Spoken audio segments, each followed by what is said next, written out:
In 1974, somewhere in rural Malawi, a guy named Chifundu had an idea, and his idea was to build a guest house that is completely underground. Chifundu is an amazing person who is as happy as I've ever seen a human being. He welcomed us inside and first told us how long it took him to dig up his hotel. 11 years. Yeah, 11 years. 11 years. Yes. What year did you start? 1974. And you finished 1985. Yeah. 85. He did it all by himself. That is 132 months, 4,092 days, 98,208 hours it took him to build this. How does he dig this stuff?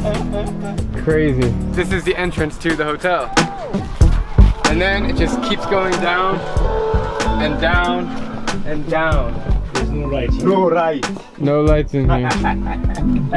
It's the reception. His guest house has remained identical since its completion 33 years ago. Visiting this place now, in 2018, feels just like it's 1985. There are 10 rooms. Each room varies in price, from 500 kwacha, or 68 cents, at least you got a pillow, to 1,500 kwacha, $2. $2 or less for a room to sleep in. Crazy. Not bad for $2 a night. I could sleep here, easily. You cannot find this place on booking.com or Airbnb. In fact, there's no Wi-Fi or electricity here. Nobody has smartphones or computers. It's literally as if you were staying at a hotel in 1985. When it's raining, no water inside. When it's raining, there's no water? No water. Put in kitchen this side. Oh, this side? Yeah. There's the kitchen.